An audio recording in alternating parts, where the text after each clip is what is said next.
Bones. Anem a veure i a repassar el procés de comunicació d'una xarxa local i per veure si aclarim tot el que passa en el VirtualBox i ho tenim més clar, i a partir d'aquí ho farem en el paquet tracer. D'acord? Per tant, obriré l'arxiu i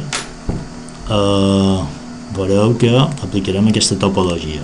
Primera cosa que faré, simplement, ens situarem amb aquesta topologia. Per tant, tenim uns ordinadors que estan connectats en el switch 1 i un switch 1 està connectat en el switch 2 i altres ordinadors que estan aquí. D'acord? Per tant, la configuració dels diferents ordinadors és mitjançant DHCP, vale? Si ho miram, està en DHCP, vale? I en el cas de la nostra xarxa física no hi ha aquest servidor DHCP, i aquest, quan l'entrem dins la xarxa, sí que té habilitat un servidor DHCP. Vale. Anem a veure, i com podeu comprovar, vale, està configurat amb DHCP, però se li ha assignat una adreça. Vale. D'acord? Se li ha assignat una adreça i si vos hi fixeu, està en el rang, és una classe B, 169.254, vale? I és el que s'anomenen adreces a pipa. D'acord? Per tant, adreces a pipa. D'acord? Per tant, aquí, si vos hi fixeu, té la 93.190 i aquesta d'aquí té la 84.73. D'acord? Per tant, llavors explicaré què és que són aquestes adreces a pipa. Per tant, intentaré, totes les màquines estan a la mateixa adreça, a 169.254, i bueno, anem a veure què passa en el procés de comunicació. D'acord? Ens trobem en aquesta situació i anem a veure què passa. Vale. Per tant, el que volem fer simplement és un ping d'aquesta màquina en mode simulació 169.254, i el que volem és comunicar-nos amb aquesta que vale? Aquesta vale. Té la 84.73, vale? 84.73, posarem a la simulació, estava aquí, punt 84.73, i no, ok, vale. Què és que està passant aquí? De qualque manera s'han preparat dues peticions. La primera és la ARP, que si recordeu, l'ARP el que fa és averiguar quina adreça MAC té associada una adreça IP. En el nostre cas el que intentem és averiguar la nostra adreça MAC d'aquest ordinador. D'acord? Perquè ara mateix a la nostra taula ARP no la sabem. D'acord? Per tant, si li donem en play, què passarà? S'envia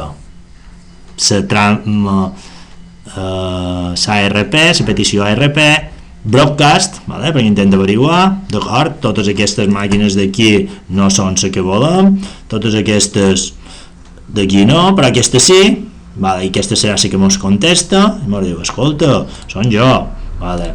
Tota aquesta informació l'està registrant els diferents switches, vale? Adreces MAC, per tant, adreces MAC en seu port, i simplement arriba aquí. Vale, d'acord, ara el host ja té l'adreça MAC, a partir d'aquí ja envia el paquet IP en el protocol ICMP,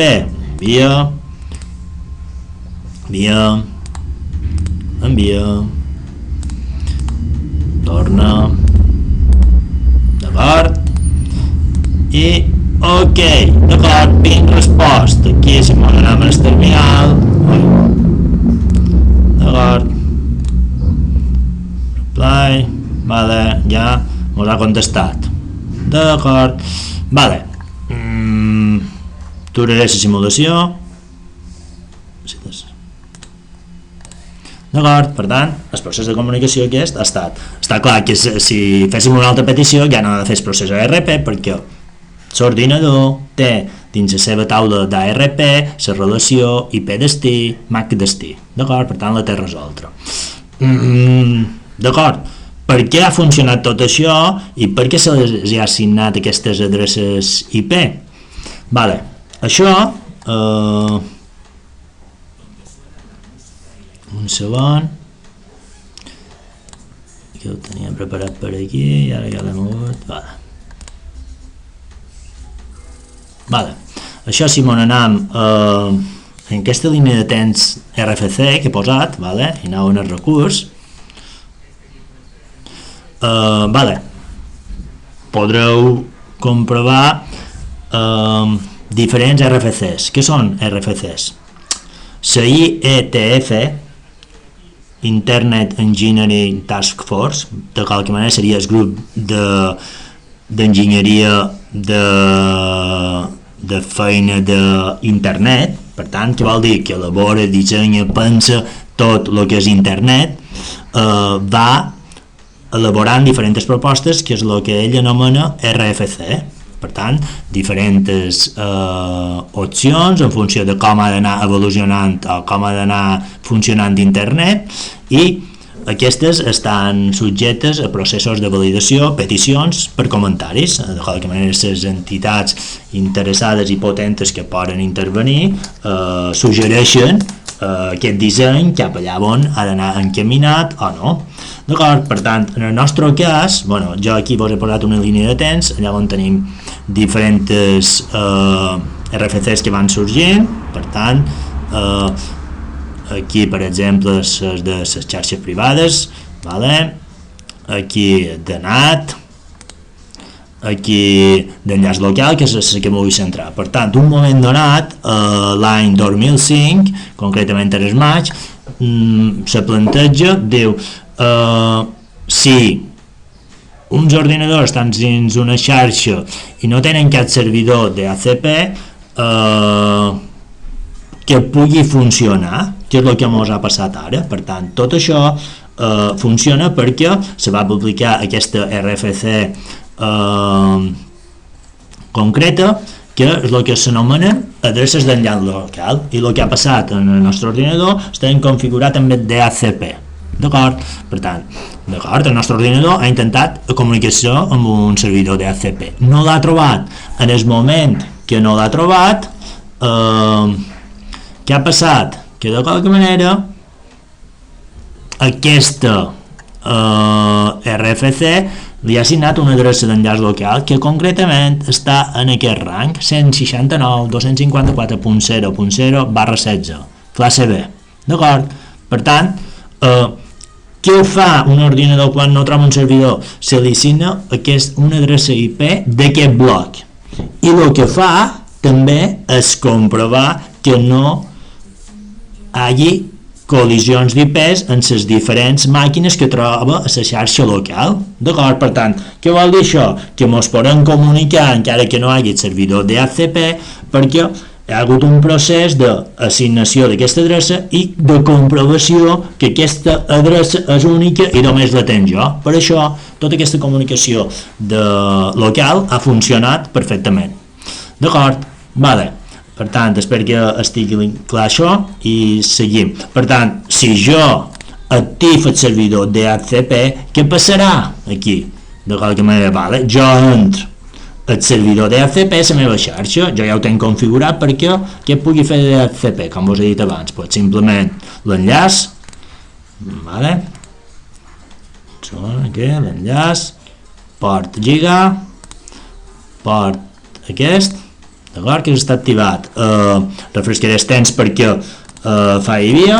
Per tant, què vol dir? Que aquest ja ha entrat dins la xarxa, està en verdet, per tant ja està funcionant, i aquests d'aquí, de qualque manera, cada cert temps comproven a veure si hi ha el servidor d'ACP que hauria d'haver i que no ha estat. Doncs, efectivament, si verifiqueu, aquí ja ha canviat l'adreçament. Si verifiqueu, li ha assignat una 192.168.0.2, que és de qualque manera la que ens proporciona el DHCP. D'acord? I en aquest cas, si verifiquem, 192.168.0.20.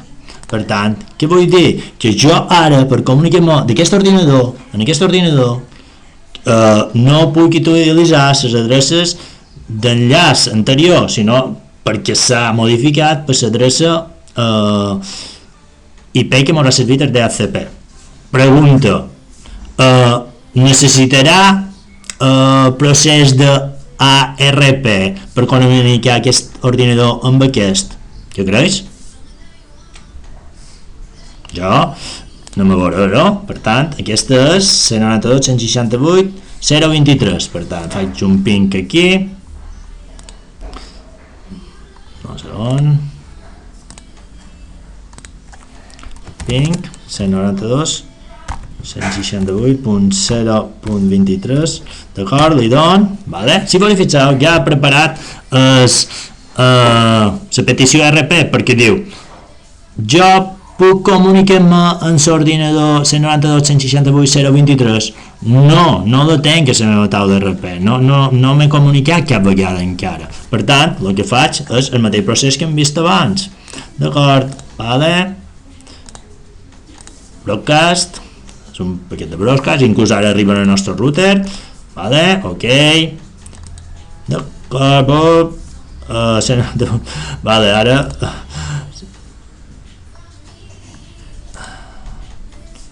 ok, ha arribat. Vale. El fallo que he fet en aquesta simulació simplement és que he fet el ping a l'adreça IP del router 192.168.023, que és la que m'està contestant. Vale, d'acord, per tant ja me puc comunicar, ja tenc l'adreça IP d'aquesta l'adreça MAC d'aquesta IP. D'acord, per tant, tot això sí que ha passat i ho ha fet bé. En el cas de qualque manera, el que volia fer d'aquesta, m'he equivocat,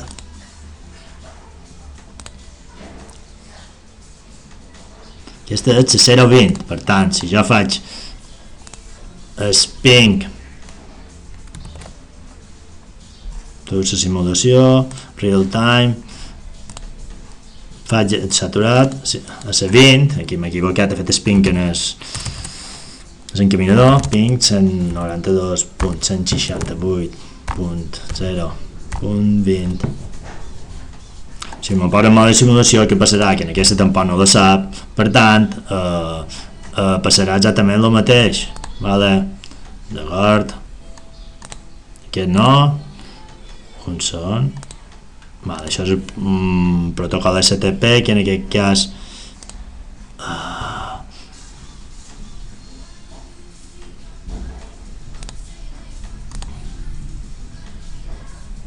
vale, aquí hi ha diferents protocols que si volen que no surtin les podem desactivar perquè no mos lien la troca. Vale? Per tant, ara els he llevat, estava fent el ping aquest, no l'he fet, li dono el ping, ok, se prepara la petició. Vale? Se prepara la petició i concretament torna a fer la petició ARP broadcast, l'envia, vale? La rep la màquina de destí, ara és ok, respon, vale? Ok, i respon, ok, aconseguit, d'acord. Per tant, ara paquet ICMP, que és en el cas del ping, que és que llança aquest protocol, ja sap, ja té configurades les adreces MAC quan toca, torna la resposta, torna i torna. D'acord? Bueno, espero que hagi quedat clar el procés de comunicació d'una xarxa local. Vinga, gràcies.